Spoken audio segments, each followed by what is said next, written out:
Hello friends, मैं हूं सन्मय प्रकाश और आप देख रहे हैं यूट्यूब चैनल सरकारी जॉब न्यूज़। सबसे पहले इंपॉर्टेंट क्वेश्चन देखते हैं क्या क्या है इस करंट अफेयर्स वीडियो में। तो प्राइम मिनिस्टर नरेंद्र मोदी ने 5G सर्विस की शुरुआत कर दी है। तो ये कौन सी भी मोबाइल कांग्रेस थी जिसमें ये शुरुआत की गई है 5G सर्विस की। मेघालय के राज्यपाल का अतिरिक्त प्रभार किसे मिला है। राष्ट्रपति ने इंदौर को क्लीनेस्ट सिटी ऑफ इंडिया का अवार्ड दिया है। तो कौन सी भी बार ये देश का सबसे क्लीन सिटी घोषित हुआ है। और इसके बारे में बात करेंगे। स्वच्छ सर्वेक्षण 2022 का अवार्ड बांटा गया है, उस पर भी। इटली में एक नई बात हुई है कि वहाँ पहली बार महिला प्रधानमंत्री चुनी गई है। कौन है और क्यों, इनके बारे में पूरी दुनिया में चर्चा हो रही है इनके विचारधारा को लेकर। सीबीआई ने बाल यौन उत्पीड़न के ऑनलाइन सामग्री के मामले में कौन सा अभियान चलाया, उस अभियान का नाम क्या है। इसके अलावा गांधी जयंती है, शास्त्री जयंती है और भी कई मुद्दे हैं, सब पर चर्चा करेंगे दोस्तों। तो शुरू करते हैं। और पहला क्वेश्चन, मेघालय के राज्यपाल का अतिरिक्त प्रभार किसे मिला है, या कहें राष्ट्रपति ने किसे सौंपा है अतिरिक्त प्रभार। आंसर होगा BD Mishra, retired brigadier BD Mishra. तो वो कहाँ के गवर्नर हैं, अरुणाचल प्रदेश के गवर्नर हैं और अब केंद्र सरकार की सिफारिश पर राष्ट्रपति ने उनको मेघालय के गवर्नर का भी अतिरिक्त प्रभार दे दिया है।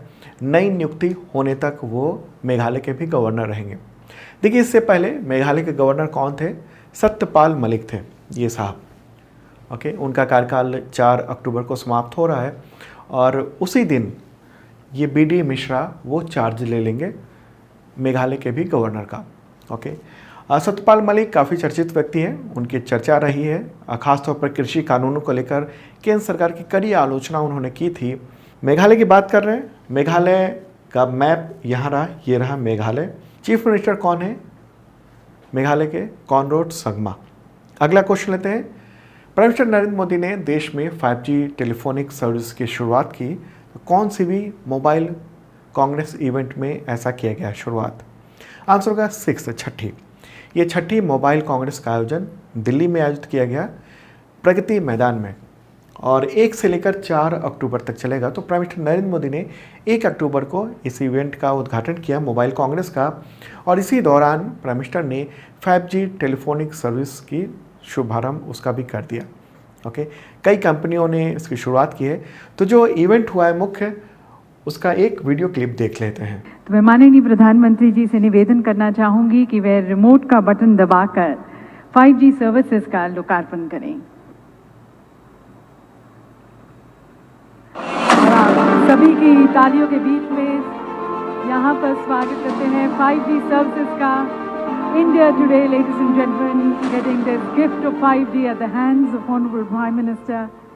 And from today onwards, the service providers are going to be rolling out the 5G services in different parts of the country, and we're expecting that by the end of 2024, almost 75% of the citizens of this country are going to be able to avail the 5G services. तो किन कंपनियों ने शुरुआत की है 5G service की, किस किस के अभी एक्टिव हो गए हैं 5G सर्विस। तो रिलायंस जियो और दूसरी कंपनी है भारती एयरटेल। ठीक है, तो रिलायंस जियो उसकी मूल कंपनी है रिलायंस।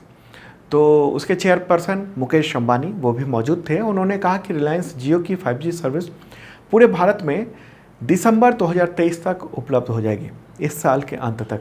अभी कुछ शहरों में इसे अवेलेबल कराया गया है 5G सर्विस को। कहाँ कहाँ किन किन शहरों में वो भी बताएंगे आपको। और दूसरी कंपनी है भारती एयरटेल। सुनील मित्तल, उनका कहना है कि भारती एयरटेल आज से रोल आउट कर दिया गया है, यानी 1 अक्टूबर से ही।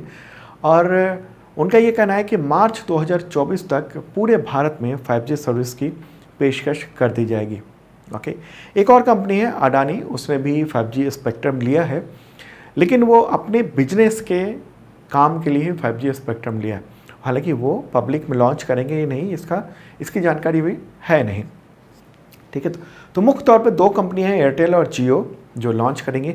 और जब ये लॉन्चिंग हुई 5G सर्विस की रोल आउट किया गया भारत में, उसके बाद फिर सोशल मीडिया पर BSNL को भी लेकर बातचीत हुई कि BSNL को क्यों नहीं अभी तक स्पेक्ट्रम दिया गया है, अभी वो 4G ही शुरू कर रहा है। तो उस पर जो केंद्रीय संचार मंत्री हैं, यानी टेलीकम्युनिकेशन जो मिनिस्टर हैं अश्विनी वैष्णव, तो उनका कहना है कि अगले साल तक कोशिश की जाएगी कि 5G BSNL पे भी आ जाए। ओके, खैर अब बात कर लेते हैं किन शहरों में 5G को शुरू कर दिया गया है अभी इस वक्त। तो 13 शहर हैं टोटल, ये देख रहे हैं, आपको मैं दिखा दूँ। हाँ, ये टोटल 13 शहर हैं जहाँ पर 5G इंटरनेट सर्विस या कहें टेलीफोनिक सर्विस वो शुरू हो चुकी है। अहमदाबाद, बेंगलुरु, चंडीगढ़, चेन्नई, दिल्ली, गांधीनगर, गुरुग्राम, हैदराबाद, जामनगर, कोलकाता, लखनऊ, मुंबई और पुणे में। ठीक है, अब सवाल होगा कि 5G सर्विस का पहला टेस्ट इंडिया में कब हुआ था? IIT मद्रास में हुआ था 20 मई 2022 को। ठीक है, अगर सवाल हो कि दुनिया में सबसे पहले 5G लॉन्च किस देश ने किया था, तो वह दक्षिण कोरिया ने, वो पहला देश था। अब सवाल ये होता है कि 5G आखिर क्या होता है? देखिए, 5G एक सेलुलर नेटवर्क है और इसके लिए 5वीं पीढ़ी यानी 5th जनरेशन की टेक्नोलॉजी उसका यूज़ किया जाता है। और ये पिछला जो नेटवर्क था 4G LTE, उसकी तुलना में बहुत ही ज़्यादा स्पीड होता है, आपको पता ही होगा, इसकी चर्चा काफ़ी ज़्यादा है। ठीक है, तो अब तक के जो जनरेशन है उसकी भी एक बार चर्चा कर लें, देख लें। तो देखिए 1G आया था ये 1980 के दशक में। ओके, वॉइस कम्युनिकेशन था, आप जो चोंगा वाला जो फ़ोन इस्तेमाल करते थे वो था, और बहुत कम दूरी के फ़ोन हुआ करते थे, मोबाइल भी उसके। 1990 में ये 2G आया। 2G ने तो एक नई क्रांति की, हर हाथ में इंटरनेट कनेक्शन हो गया था। लेकिन उससे भी ज़्यादा जब सन 2000 में 3G लॉन्च हुआ तो वो मोबाइल डेटा पर पूरा फोकस शिफ्ट हुआ। 3G को यूज़ किया लोगों ने, उससे बिजनेस, एजुकेशन और तमाम चीज़ों में बहुत सहूलियतें हुई। 2010 में ये वक्त आया जब 4G आया, मोबाइल ब्रॉडबैंड के हिस्से। इससे बहुत तेज़ स्पीड में हमें डेटा का अनुभव मिला, डेटा हम कम्युनिकेट कर सकते हैं इससे। और अब बात हो रही है ये है 5G की। वैसे तो इसकी शुरुआत दुनिया भर में 2020 में ही हो गई थी, इंडिया में 2022 में शुरू हुई है। और ये एक शानदार इंटरनेट की सर्विस है, टेलीफोनिक सर्विस है। अब सवाल है कि 5G को कहाँ कहाँ यूज़ किया जा सकता है, कैसे यूज़ होगा? तो इसकी एक तो आप नॉर्मली जो फ़ोन यूज़ करते हैं उस पर तो होगा ही, हालांकि आपका फ़ोन 5G के लिए होना चाहिए। ठीक है, अगर सिर्फ 4G है तो आप 5G का इस्तेमाल नहीं कर पाएंगे, तो नए फ़ोन की बहुत ज़्यादा ज़रूरत होगी। क्या क्या कहाँ कहाँ यूज़ हो पाएगा? जैसे ड्राइवरलेस कार, उसमें स्मार्ट स्टेडियम। स्मार्ट स्टेडियम का मतलब क्या हुआ कि आप घर में एक खास तरह का ग्लास पहने हैं और आपको ऐसा लग रहा है कि हम स्टेडियम में बैठे हैं। ठीक है, तो लेटेस्ट टेक्नोलॉजी की जो गेमिंग है, वर्चुअल एजुकेशन, सामने टीचर, ऐसा लग रहा है जैसे टीचर के सामने आप क्लासरूम में बैठे हैं और वो आपसे डायरेक्ट बात कर रहा है, इस तरीके से। इसके अलावा वर्चुअल रोबोटिक सर्जरी, मतलब डॉक्टर जो है कहीं और बैठा है और वो रोबोटिक सर्जरी कर रहा है पूरी स्थिति से, इस तरीके से कि मरीज की सर्जरी हो रही है। तो ये सब काम आएगा, बहुत ही नई चीज़ है। 5G से क्या नुकसान है? कुछ नुकसान की भी बात है। चूँकि बहुत फास्ट है तो इससे हैकिंग का भी खतरा है, लेकिन उसका भी तकनीक का तोड़ जो है, अगर हैकर्स निकाल रहे हैं तो उसकी सिक्योरिटी बढ़ाने के लिए भी लोग हैं, ओके, साइंटिस्ट हैं।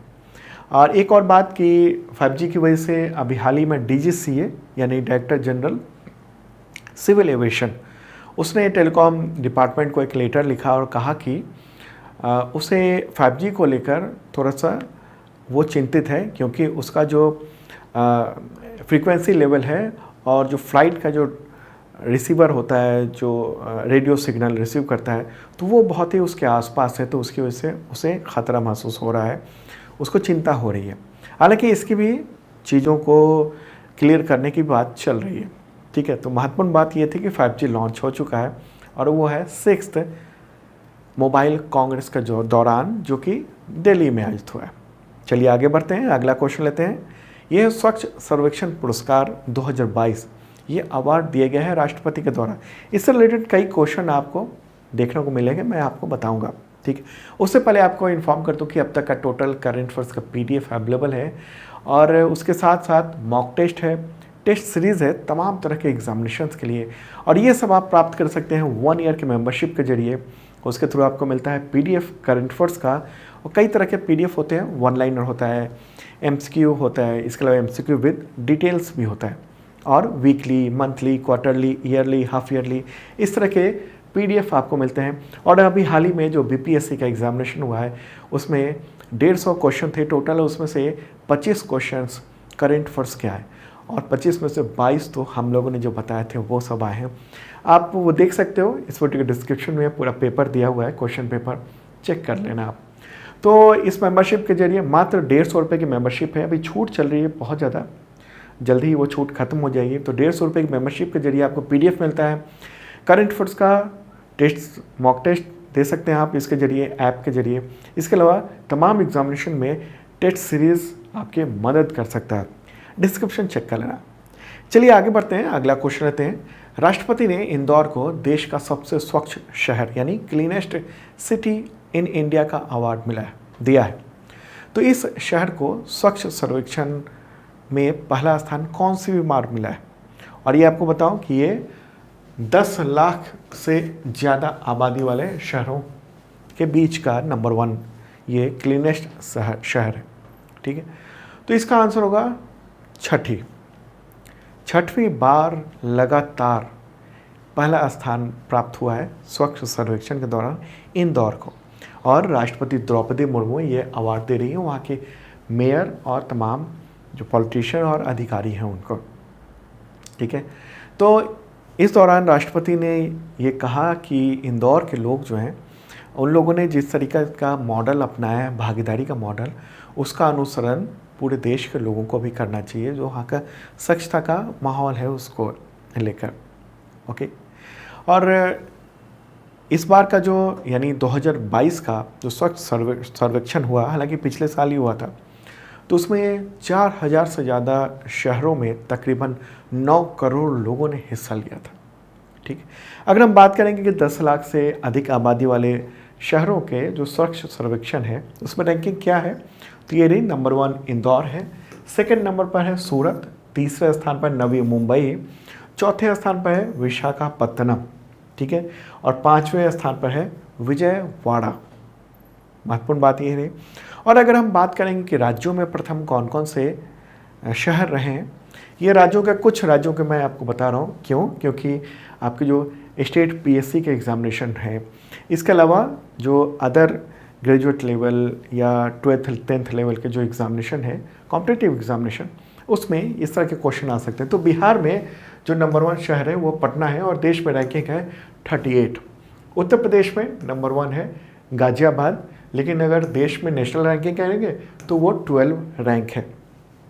मध्य प्रदेश का नंबर 1 इंदौर है और देश का भी नंबर 1 वो इंदौर है।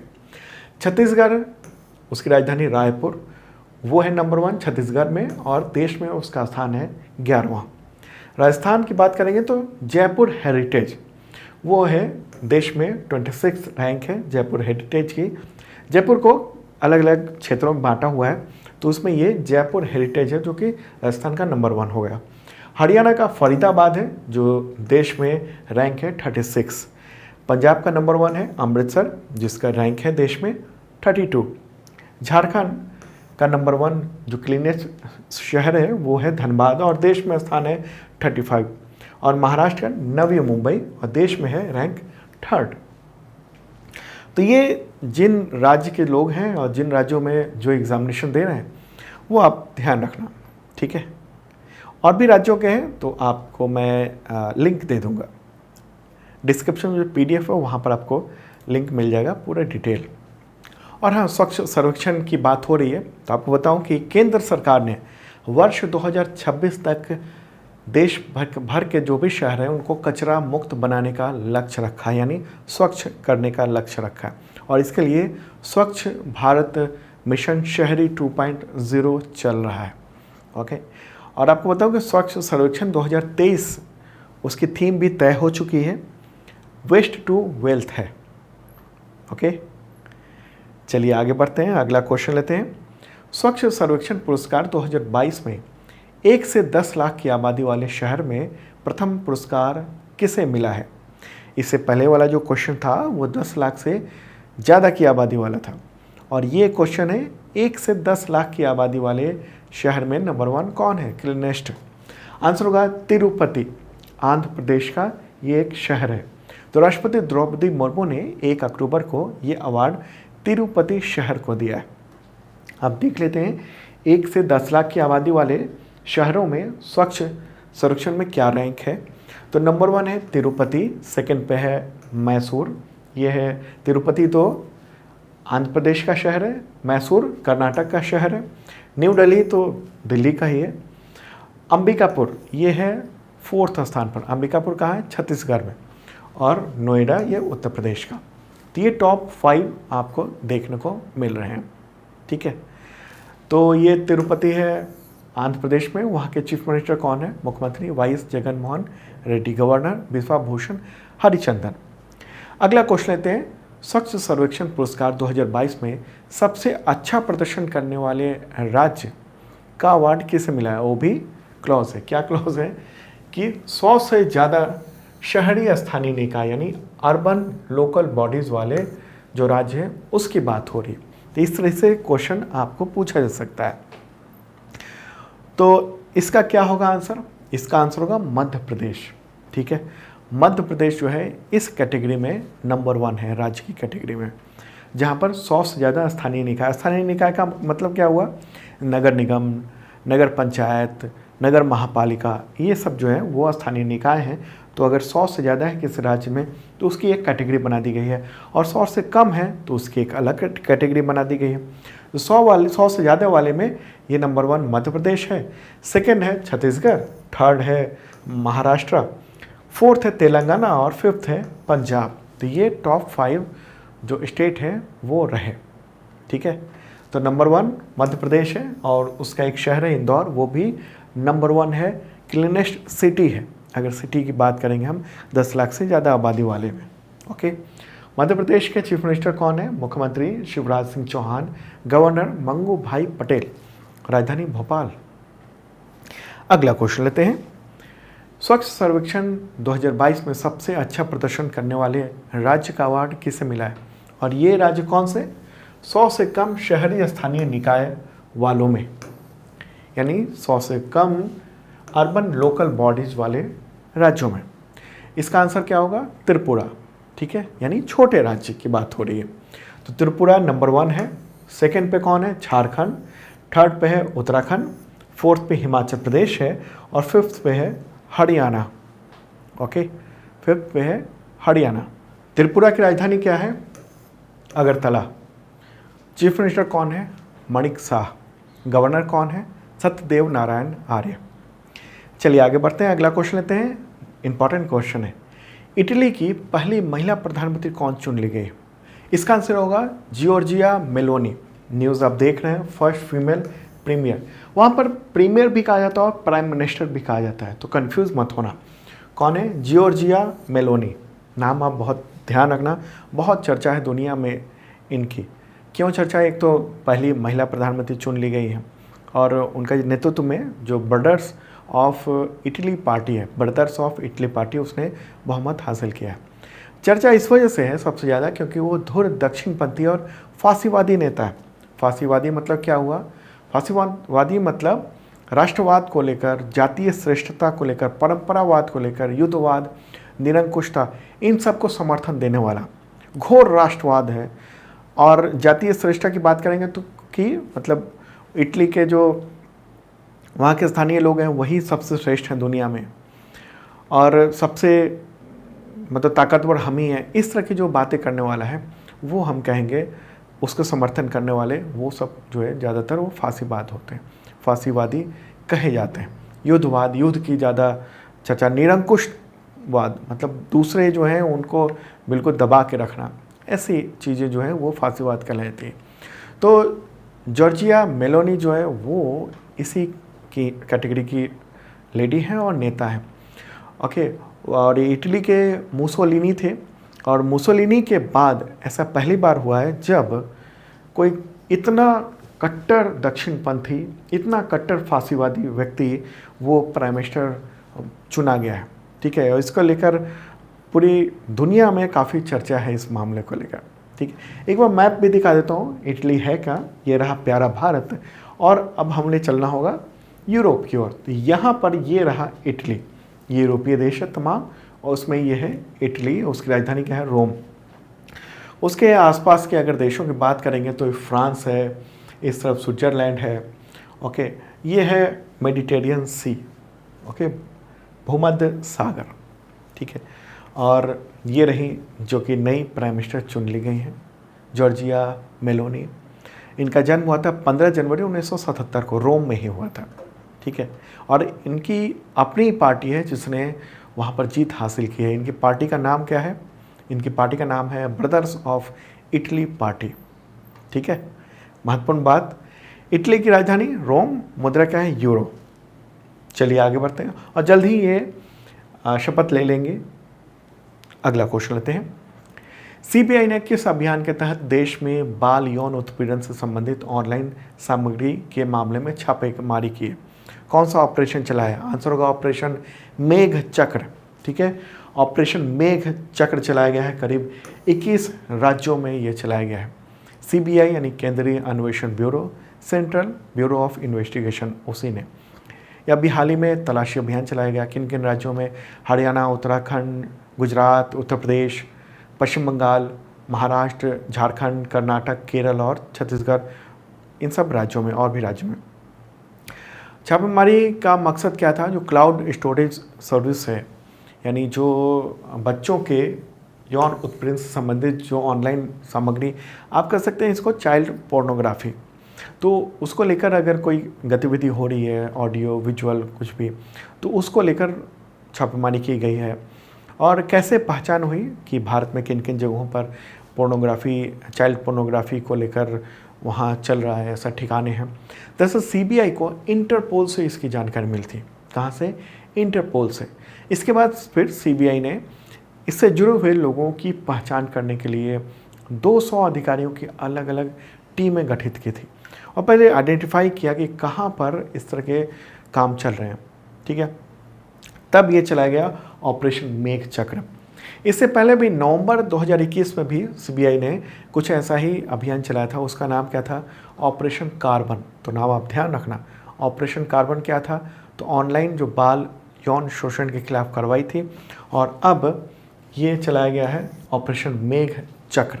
तो सीबीआई के डायरेक्टर कौन है? सुबोध कुमार जायसवाल, ओके। इंटरपोल की भी बात कर लें, उसका मुख्यालय कहाँ है? लियों में, वो फ्रांस में है। आगे बढ़ते हैं, अगला क्वेश्चन लेते हैं। अंतर्राष्ट्रीय अहिंसा दिवस यानी international day of non violence किस महापुरुष की जयंती पर मनाया जाता है? आंसर होगा महात्मा गांधी। मुझे लगता है सबको पता होगा, यह दिवस संयुक्त राष्ट्र ने घोषित किया हुआ है, 2007 में घोषित किया था। राष्ट्रपिता महात्मा गांधी, उनकी जयंती होती है 2 अक्टूबर को। उनका जन्म कब हुआ था? 2 अक्टूबर 1869 को, 1969 को, गुजरात के पोरबंदर में, ओके, पोरबंदर में, गुजरात के। निधन कब हुआ था? 30 जनवरी 1948 को।